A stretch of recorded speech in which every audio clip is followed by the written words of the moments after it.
नमस्कार दोस्तों, मैं विनय शर्मा अपने चैनल में आप सभी का बहुत बहुत स्वागत करता हूं और आशा करता हूं कि आप सब स्वस्थ होंगे, मस्त होंगे।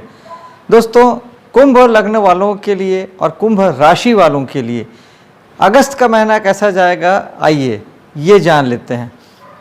आपके जो राशि स्वामी हैं या आपका जो लग्न स्वामी हैं, आपके पहले भाव का स्वामी इस समय 12वें भाव में बैठा हुआ है। यानी शनि जो हैं वक्री होके वापस 12वें भाव में चले गए हैं। तो 12वें भाव के शनि आपको जोड़ते हैं विदेश से और हॉस्पिटल उद्योग से। इस समय में वो लोग बहुत अच्छा काम करेंगे जो हॉस्पिटल उद्योग से जुड़े हैं, जेल से किसी प्रकार से कारोबार करते हैं या वहाँ नौकरी करते हैं, और विदेश से आप किसी भी प्रकार का व्यापार करते हैं, कमीशन पे काम करते हैं, आयात निर्यात का बिजनेस करते हैं, कमीशन के बेस पे कोई काम आप वहाँ से करते हैं, यूट्यूब, फेसबुक, गूगल आदि से जुड़ के, इंस्टाग्राम से जुड़ के आप वहाँ से किसी प्रकार की अर्निंग करते हैं, उन लोगों के लिए ये बहुत अच्छा समय है। आपके धन के भाव की बात करते हैं तो धन भाव में बृहस्पति स्वराशि के होके बैठे हैं। स्वराशि के बृहस्पति एक प्रकार से ताकतवर हो जाते हैं, बलशाली हो जाते हैं। कोई भी ग्रह अपनी राशि में बैठ के एक प्रकार से वो अपने घर में ही बैठा है, ऐसा हो जाता है।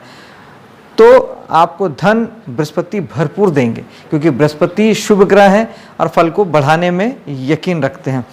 तो आपको भाग्य से धन आएगा, डिवाइन कृपा से धन आएगा, बैंक से धन आएगा, बैंकिंग सेक्टर से धन आएगा। यानी बृहस्पति ऑलरेडी बैंकिंग सेक्टर को ही रिप्रेजेंट करते हैं। साथ ही आपके बृहस्पति वहाँ के लिए तो स्वग्रही हैं ही, आपको कुटुंब से धन आ सकता है। आप अगर पारिवारिक बिजनेस कोई करते हैं, अपने जो परिवार से जो फैमिली बिजनेस अगर आप करते हैं तो वहाँ से अच्छी मात्रा में आपको धन आएगा। वाणी से धन आ सकता है, वाणी से संबंधित आप कोई भी काम करते हैं, जैसे मैं वाणी संबंधी काम कर रहा हूँ, आप किसी प्रकार के प्रवचन देने का काम करते हैं, उपदेश देने का काम करते हैं, एंकरिंग करते हैं, नेता हैं, गाना गाते हैं, ये सब वाणी के डिपार्टमेंट हो गए। साथ ही बृहस्पति आपके एकादश भाव के स्वामी भी हैं। तो एकादश भाव होता है समाज, सोसाइटी का, दोस्तों यारों का और लाभ प्राप्ति का। तो यहाँ से भी आपको धन की प्राप्ति होगी, समाज से, दोस्तों यारों से, और पैसे की प्राप्ति आपको लाभ के रूप में होगी। एक पैसा होता है रेगुलर इनकम के बेसिस पे और एक होता है लाभ के रूप में, कि एक जो लमसम अमाउंट हमको कहीं से आता है हम किसी काम के एवज में, तो उस रूप में भी आपको धन की प्राप्ति हो सकती है। दोस्तों, तीसरे भाव की बात करते हैं। तीसरे भाव आपका है पराक्रम का, साहस का, आपकी मेहनत का, स्व अर्जित जो भी आप करते हैं उसका। तो वहाँ पे मंगल 9 तारीख तक आपके साहस पराक्रम को बढ़ाएंगे। साहस पराक्रम का भाव है, मंगल साहस पराक्रम के ग्रह हैं और मंगल साथ ही कार्मिक ग्रह हैं, एक्शन के ग्रह हैं। यानी आपके एक्शन में बहुत ज़्यादा आपको एक्शन ओरिएंटेड बना देंगे 9 तारीख तक। और यहाँ पे राहु भी बैठे हुए हैं, तो राहु भी किसी भी चीज़ को विस्तार देते हैं और बृहस्पति से कहीं ज़्यादा विस्तार देते हैं। लगभग किरण वाला जो पागलपन होता है, जो जिद होता है, वो राहु देते हैं। यानी राहु ही पागलपन के, बेसिकली पागलपन की हद तक जो जिद होती है उसके कारक होते हैं। तो आपका साहस और पराक्रम इस समय में राहु के होने से जिद का रूप भी ले सकता है।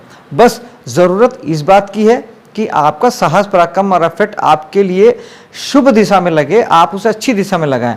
देखिए दोस्तों, ग्रहों की ऊर्जा सिर्फ ऊर्जा होती है, आप उसे कहाँ लगाते हैं इस पर निर्भर करता है। राहु भटकाने का काम करते हैं, राहु भ्रम भी देते हैं, एल्यूजन, भ्रम की स्थिति पैदा करते हैं। यानी जो सही नहीं है उसको आपको सही दिखाते हैं, या जो स्थिति है ही नहीं उसे आपको दिखाते हैं। तो बेसिकली राहु की ऊर्जा को आपको अच्छे से समझ के अपने लिए यूज करना है, तब तो ये राहु आपके लिए जिंदगी में सफलता का कारक बन जाएगा। क्योंकि राहु जैसा जिद और कोई ग्रह देता ही नहीं है। ये जिद आप अपने अच्छे कामों के लिए लगाएंगे तो आपको ज़बरदस्त सफलता मिलेगी। लेकिन यही राहु अगर भटकाने में कामयाब हो गए, आपको भ्रमित करने में कामयाब हो गए, तो फिर आप भटकते रह जाएंगे, आपकी ऊर्जा उस दिशा में लगेगी और आप परेशान होंगे। इन केस अगर ऐसा आपके साथ हो रहा है, आपको ऐसा लग रहा है कि आपकी ऊर्जा, आपका पराक्रम, आपका साहस गलत दिशा में लग रहा है, या आप भटक रहे हैं, या आपको भ्रम हो रहा है, आपको समझ ही नहीं आ रहा है कि किस दिशा में जाना चाहिए या अपनी ऊर्जा को कहाँ खर्च करना चाहिए, तब आप राहु का उपाय करेंगे। राहु के लिए एक सूखा नारियल बहते जल में महीने की अमावस्या को बहा देना बहुत अच्छा उपाय है। साथ ही इसी उपाय को आप हर महीने की सोमवार को भी आप कर सकते हैं। और बहता जल नहीं है तो इसे आप भगवान शंकर के मंदिर में चढ़ा के भी कर सकते हैं। मेडिटेशन सबसे बढ़िया व्यवहारिक उपाय है दोस्तों। मेडिटेशन कीजिए तो राहु और केतु दोनों का उपाय हो जाता है। आपका भ्रम दूर होता है, माइंड में कॉन्सेप्ट क्लियर होता है, जीवन में कहाँ जाना है आपको मार्गदर्शन मिलता है और आप बेहतर ढंग से अपने जीवन को दिशा दे सकते हैं। ध्यान कीजिएगा। मंगल दशम भाव के भी स्वामी ग्रह हैं, तो आपका जो कर्म है वो ज़्यादातर इस महीने में आप फोकस्ड हो जाएंगे घर के कामों को लेके, या अगर आप किसी प्रकार का मकान वगैरह का निर्माण कर रहे हैं, गाड़ी वगैरह का आप खरीदी बिक्री का काम करते हैं, या अगर बिल्डर वगैरह हैं, तो आपके काफ़ी हद तक संभावना है कि आपका वर्क प्लेस घर ही हो जाएगा। घर से ही आप काम करेंगे या फिर घर का काम ही आपके लिए प्रायोरिटी हो जाएगा। मकान की देखरेख या मकान का निर्माण करवाना बनवाना ही आप इस समय में इन्हीं कामों में आप लग जाएंगे दोस्तों। पंचम भाव यानी संतान का भाव, संतान इस समय में बहुत अच्छा परफॉर्म करेगी। जो हो सकता है कि वो 20 तारीख तक के जो आपकी संतान घर से बाहर रह के पढ़ रही थी या बाहर थी या दूसरे स्थान पे थी या स्कूल में पढ़ रही थी, तो वो 20 तारीख के बाद वो आपके पास आ जाएंगे, घर आ जाएंगे या अपने होम टाउन पे आ जाएंगे, वापस अपने घर पे 21-20 तारीख के बाद आ सकते हैं। साथ ही एजुकेशन में काफ़ी मन लगने वाला है।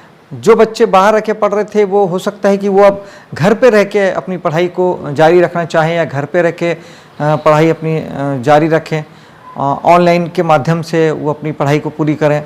साथ ही शुक्र 7 तारीख तक यहाँ पे हैं, तो शुक्र लग्जरी देते हैं, सुख सुविधा के कारक हैं, तो आपके संतान के लिए भी लग्जरी सुख सुविधा 7 तारीख तक शुक्र मुहैया कराएंगे। उन्हें सौंदर्य बोध कराएंगे, वो अपनी सुंदरता पे ध्यान देंगे, उसके पीछे पैसे खर्च कर सकते हैं। आपका भी पंचम भाव जो है आपका ब्रेन है, दिमाग है, आपका सोचने समझने की स्थिति है, तो वहाँ पे शुक्र 7 तारीख तक आपको भी प्रेम से जोड़ेंगे, सुंदरता से जोड़ेंगे, कला से जोड़ेंगे। अगर आप कला फील्ड में हैं तो आप थोड़े से और अधिक उसमें वर्क कर पाएंगे। शुक्र बहुत अच्छी तरीके से आपको परफॉर्म करने के लिए तैयार कर पाएंगे। आप बहुत अच्छा परफॉर्मेंस करेंगे कला संबंधी, और किसी भी प्रकार का नृत्य, गीत, संगीत, पेंटिंग, चित्रकारी अगर आप करते हैं तो। साथ ही यही शुक्र 7 तारीख के बाद आपके छठे भाव में चले जाएंगे।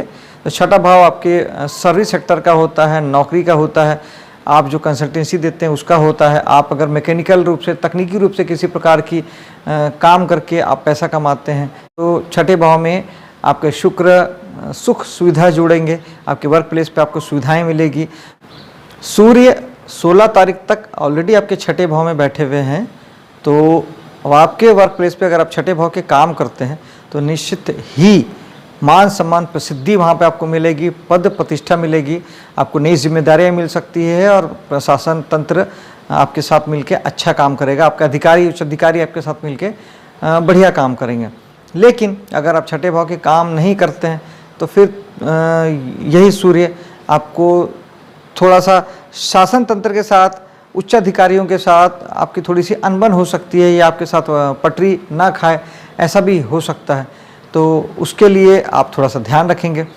और बृहस्पति की दृष्टि भी यहाँ पे है, तो छठे भाव के काम आपके बहुत बढ़ जाने वाले हैं। अगर आप वकील हैं, डॉक्टर हैं, फाइनेंस का काम करते हैं, सर्विस सेक्टर में आप कुछ भी करते हैं, तो ये काम बहुत बहुत बढ़ जाएगा। भाग्य से मदद मिलेगी, ईश्वरीय मदद मिलेगी और आप जीवन में बहुत अच्छी तरक्की कर पाएंगे दोस्तों। जीवन साथी का जो समय है वो बहुत अच्छा चलेगा। बुध 20 तारीख तक हैं, उन्हें इच्छा पूर्ति का वरदान देते हैं और समय है इच्छा पूर्ति का। आप अपने किसी काम को पूर्णता दे सकते हैं, पूर्ण रूप से आप आगे बढ़ सकते हैं। और यहीं पर सूर्य जो है वो आ जाएंगे 17 तारीख से, तो सूर्य आपके जीवन साथी के जीवन में मान सम्मान प्रसिद्धि को बढ़ाएंगे। और चूँकि स्वराशि के सूर्य हैं, तो सूर्य वैसे तो आत्मविश्वास के कारक हैं, लेकिन जब थोड़े से बढ़ जाते हैं तो अहंकार भी बढ़ा देते हैं। तो हो सकता है कि इस महीने आपके 17 तारीख के बाद आपके जीवन साथी का थोड़ा सा आपको लगे कि स्वाभिमान बढ़ गया है या थोड़े से अहंकारी वो हो गए हैं।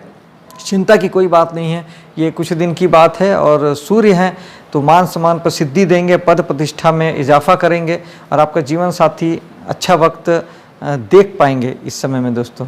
सूर्य आपके बिजनेस, आपकी जगह पे, आपके वर्किंग प्लेस पर आपको मान सम्मान, पद प्रतिष्ठा देंगे, सरकारी शासन तंत्र से सहयोग देंगे, अधिकारी आपका साथ देंगे और आपके काम, सरकारी का कुछ काम अगर बनने थे, बनाने थे, वो आसानी से बन जाएंगे दोस्तों। 8वां भाव, 8वां भाव में बृहस्पति की दृष्टि है। आप 8वें भाव के काम करते हैं, यानी आप किसी सीक्रेट वाले काम करते हैं, हिडन चीज़ों के काम करते हैं, कुछ ढूंढने खोजने वाला काम करते हैं, क्योंकि 8वां भाव इन्हीं सब बातों को इंडिकेट करता है। उदाहरण के लिए कि आप अगर एस्ट्रोलॉजी का काम करते हैं, न्यूमरोलॉजी का काम करते हैं, आप तंत्र मंत्र का काम करते हैं, तो ये सब चीज़ें यहाँ से देखी जाती है। रिसर्च जितने होते हैं, चाहे आप समुद्र के नीचे से कुछ ढूंढते हैं या जीवन में किसी भी विषय में लेके आप रिसर्च करते हैं, ब्रह्मांड में आप कुछ खोजते हैं, वैज्ञानिक हैं, स्टूडेंट हैं, साथ ही आप सीक्रेट एजेंसी से जुड़े हैं, जो जासूसी फर्म होती है, CID, CBI या आप किसी भी अन्य जासूसी फर्म से जुड़े हुए हैं, टैक्सेशन डिपार्टमेंट जो आपके पैसे को ढूंढ के निकालते हैं, सारा ढूंढने खोजने वाला काम 8वें भाव से होता है। किसी भी प्रकार का आप रिसर्च बेस काम करते हैं, कुछ एनालिसिस करते हैं अपने बिजनेस धंधे काम में भी, अगर आप किसी प्रकार का रिसर्च जोड़ के काम करते हैं तो वो सारा कुछ 8वें भाव से आता है। 8वें भाव के आप काम करते हैं तो बहुत बढ़ जाएगा, आपको फ़ायदा मिलेगा, भाग्य का साथ मिलेगा, जीवन में आप उन्नति, सफलता हासिल कर पाएंगे। लेकिन जब आप 8वें भाव के काम नहीं करते हैं, उस स्थिति में फिर 8वां भाव आपके मानसिक पीड़ा का हो जाता है, रुकावट और बाधा का हो जाता है। तो उस स्थिति में बृहस्पति का उपाय आप कर सकते हैं। अगर आपको प्रॉब्लम हो रही है तो उस स्थिति में आप बृहस्पति के लिए पीले कलर की चीज़ों का दान, पीला कपड़ा, पीले फल, विशेष तौर पे चने की दाल, इसका दान आप गरीब को कर सकते हैं, मंदिर में कर सकते हैं। गुरुवार के दिन मंदिर में जाके दर्शन करना बृहस्पति को ठीक करता है। ओम गुरुवाय नमः एक माला जाप कर सकते हैं। भाग्य में केतु बैठे हैं, थोड़ा सा केतु को समझते हैं दोस्तों। केतु जो होते हैं वो राहु के ठीक उल्टा होते हैं। राहु जहाँ जिद देते हैं, पागलपन देते हैं, चीज़ों को पकड़ाते हैं, चीज़ों के पीछे भगाते हैं, मोह माया में बांधते हैं, भोगी बनाते हैं, ठीक उल्टा केतु योगी बनाते हैं, विरक्ति देते हैं, मुक्ति के कारक ग्रह हैं। तो केतु जहाँ बैठते हैं वहाँ से आपको विरक्ति देते हैं, डिटैचमेंट देते हैं, आपको अलगाव पैदा करते हैं। तो केतु आपको 9वें भाव से डिटैच करेंगे, क्योंकि 9वां भाव आपके जब भाग्य का है तो आपको लगेगा आप भाग्य को कोसेंगे या भाग्य को गाली देंगे। धर्म कर्म का भाव 9वां भाव होता है, धार्मिक आस्था का भाव, अध्यात्म का भाव 9वां भाव होता है। वहाँ से आपको डिटैचमेंट हो सकता है, वहाँ से आपके अलगाव हो सकते हैं। आप सोचेंगे कि धर्म बेकार है, पूजा पाठ बेकार है, आप मंदिर आदि जाने से आप थोड़े से नाराज़गी दिखाएंगे और किस्मत को लेके आप परेशान होंगे कि सब बेकार है, किस्मत जैसी कोई चीज़ नहीं होती। कुछ इस तरह की बातें हो सकती है। केतु बेसिकली योगी हैं, तो इसके लिए बेस्ट उपाय यही है कि आप चीज़ों को न्यूट्रल छोड़ दीजिए। आप तकलीफ़ आपको तभी होगी जब आप अपेक्षा लगाएंगे। आपने अगर धर्म को लेके, भगवान को लेके, अध्यात्म को लेके आपने किसी प्रकार की जब अपेक्षाएं लगाई है, किस्मत को लेके, भाग्य को लेके, आपको सिर्फ तब दुख होगा। केतु चाहते हैं, केतु पैर हैं, केतु के पास दिमाग नहीं है। केतु चाहते हैं आप सिर्फ कर्म करें, फल की चिंता ना करें, तो आप कर्मयोगी ही बन जाइए, कोई दिक्कत नहीं है। आप अपेक्षा मत लगाइए, कुछ मत कीजिए, भाग्य को बिल्कुल आप भूल जाइए, आप तटस्थ रहिए। तो आपको आपका भाग्य आप देखेंगे कि भाग्य आपको ज़्यादा बेहतर ढंग से आपको साथ दे रहा है और भाग्य से चीज़ें हो रही है। और आप जितना ज़्यादा आप भाग्य के पीछे भागेंगे या विचार करेंगे, प्लानिंग करेंगे, किस्मत को लेके आप कुछ प्लानिंग करेंगे कि तो फिर आपको दुख तकलीफ होगी। पिता को लेके भी यही चीज़ है। आप न्यूट्रल रहेंगे तो पिता से आपको अच्छे फल मिलेंगे, और आपने पिता से अपेक्षा लगाई कि ये पिता को करना था या ये पिता ये करेंगे, तब आपको तकलीफ होगी और फिर आप वहाँ से डिटैच होंगे। आपको पिता से डिटैचमेंट हो सकता है, धर्म से हो सकता है, धार्मिक यात्राओं से हो सकता है। और अगर आप सब चीज़ों के प्रति न्यूट्रल रहेंगे, कुछ नहीं सोचेंगे, तो आपको कहीं कोई प्रॉब्लम नहीं होगी। फिर भी अगर आपको ऐसा लगता है कि कुछ ज्योतिष उपाय किया जाना चाहिए, तो आप चेक प्रिंट के कपड़े दान कर सकते हैं, खट्टे मीठे फल दान कर सकते हैं। और केतु के लिए मेडिटेशन सबसे बढ़िया उपाय है। मेडिटेशन कीजिए, राहु केतु और सभी 9 ग्रह ठीक हो जाते हैं, 7 चक्र ठीक हो जाते हैं और आपका जीवन बहुत सुंदर बन जाता है। मेडिटेशन कीजिए। दसम भाव कर्म का भाव बहुत बढ़िया हो चला है, बहुत अच्छी स्थिति आपकी बनी हुई है। कर्म तो आपका बृहस्पति की दृष्टि है, शुभ दृष्टि है। बृहस्पति जहाँ देखते हैं वहाँ के फल को बढ़ा देते हैं। तो निश्चित ही इस बात को आप महसूस भी कर रहे होंगे पिछले 2 माहों से कि आपके जीवन में मान सम्मान बढ़ रहा है, पद प्रतिष्ठा में इजाफा हुआ है। जिन्हें नौकरी में जो थे, जिन्हें पद की अपेक्षा थी, उन्हें भी नई जिम्मेदारी मिल सकती है और बड़ा पद उन्हें मिल सकता है। अधिकारी वर्ग से आपको शुभता मिलेगी, शासन सत्ता से आपको सहयोग मिलेगा, आप कोई काम आराम से कर सकते हैं। अगर आप राजनीति में हैं तो आपको सफलता मिलेगी। कर्म कुछ भी करें आप, वो बढ़ेगा, सफलता का प्रतिशत बहुत ज़्यादा बढ़ जाएगा। आप अपने कर्म में कंफर्टेबल रहेंगे, खुश होकर आप काम करेंगे, ईश्वरीय मदद मिलेगी आपको। आप कुछ भी ना सोचें, कुछ ना सोचें, तब भी आपको बृहस्पति का साथ मिलेगा ही मिलेगा और आप बहुत अच्छी सफलता अर्जित कर पाएंगे दोस्तों। अंत में आपके 12वें भाव की बात करते हैं, यानी खर्च के भाव की बात करते हैं। अगर आप 12वें भाव से जुड़ के काम करते हैं, अगर आप विदेश से कोई इनकम अर्न करते हैं, विदेश में काम करते हैं, विदेशी कंपनी से जुड़ के आप यहाँ से काम करते हैं, आयात निर्यात का बिजनेस करते हैं, विदेशी इनकम गेन करते हैं, हॉस्पिटल उद्योग से जुड़े हैं, तो फिर शनि आपको चाहते हैं कि आप हार्ड वर्किंग हो जाएं, अच्छी मेहनत करें, ज़्यादा मेहनत करें। ये सबसे अच्छा उपाय है। अगर आप 12वें भाव के काम नहीं करते हैं तो फिर शनि जो है वो खर्च कराएंगे आपकी सेहत के पीछे, और क्योंकि शनि आपके लग्नेश हैं तो आपकी सेहत पे आपको थोड़ा ध्यान देना पड़ेगा। सबसे अच्छा उपाय ही यही है कि आप जब ध्यान देंगे, अपनी सेहत को लेके अवेयरनेस रहेंगे, फोकस्ड रहेंगे, आप लगातार एक्सरसाइज वगैरह करते रहेंगे, रेगुलर बेसिस पे अपनी हेल्थ चेकअप कराते रहेंगे, तो आपको तकलीफ़ें नहीं आएगी। नहीं तो यही शनि आपकी सेहत संबंधी मामले में पैसे खर्च करा सकते हैं। अगर आपको ज़्यादा तकलीफ़ हो रही है या आपको ऐसा लग रहा है कि आपका खर्च ज़्यादा हो रहा है या सेहत संबंधी ज़्यादा प्रॉब्लम आ रही है, तो शनि का उपाय जरूर कीजिएगा। कभी भी नीचे तबके के जो लोग होते हैं, गरीब, असहाय, मजदूर क्लास लोग होते हैं, उन्हें तकलीफ़ मत दीजिए, बल्कि उनकी मदद करिए, उनकी सेवा कीजिए, किसी प्रकार से उनका सहयोग करिए। शनि जो हैं वो हार्ड वर्किंग के कारक हैं, तो अपने काम में मेहनत ज़्यादा करिए।